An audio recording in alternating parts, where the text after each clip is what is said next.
Josh. Ladies and gentlemen, let me introduce you guys to Drake, aka Champagne Papi, aka Drizzy Drake, aka one of, if not the biggest music artist in the world. As Ric Flair would probably say, he's an OVO wearing, heart stealing, certified loving son of a gun. And you know what lies under his 4 Grammys and 6 American Music Awards? More records. This past week, Drake earned his 21st #1 song on Billboard's R&B and hip hop songs chart. Laugh Now, Cry Later put him past Aretha Franklin and Stevie Wonder for the most #1s all time in the category.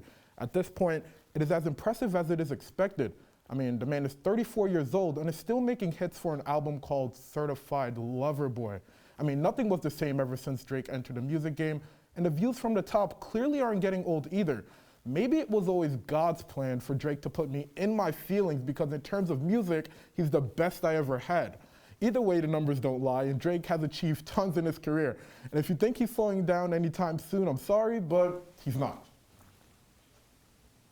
That was an absolutely incredible segment, yeah. Where does the achievement put Drake among the all-time greats? It puts him right up there, and if you're asking me to put my list down, I have Drake at #2 and Michael Jackson, in fact, at #1. And in terms of Drake, whether it's good or bad, you're still gonna listen to it. His music is still gonna go #1. And especially in this age of rappers, you have a bunch of trap rappers that are repetitive and sound the same, but Drake remains true to himself, and his longevity has been off the charts the past decade.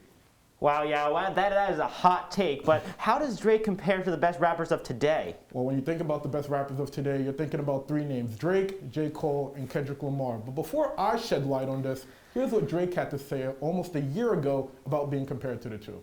The decade's about to turn, and we're gonna see who can, who can go that extra stretch. Because it is really, I think for all 3 of us, it is the time to see who can transcend the generations, much like Jay did, or much like Wayne did after the Hot Boys days, going into like Show Me What You Got freestyle when he just completely switched up and was like, oh, so. Absolutely.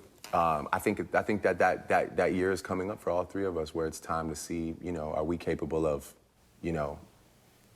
another 5-year run. Talk about going tusk and leather when you see around a decade from now. Yeah.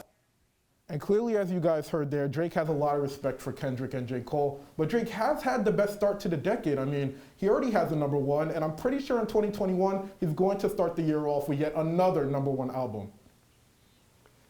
Yeah, how is he able to sustain this level of greatness for so long? Well, there's simply nobody like him. He has hits after hits after hits. I mean, One Dance, Nice for What, Tootsie Slide. I mean, he is simply the greatest artist in today's generation. He's so flexible with his sound. He always presents something new with his projects, and really, you can't get tired of him. I mean, as I mentioned before, you have these trap artists that put little at the beginning of their names. I don't know why that's a trend, but Drake remains true to himself. He's a Canadian rapper, he's a big sports fan, and really, there's nothing really to hate about him. And if you do hate him, I'm sorry, but I simply don't agree with you.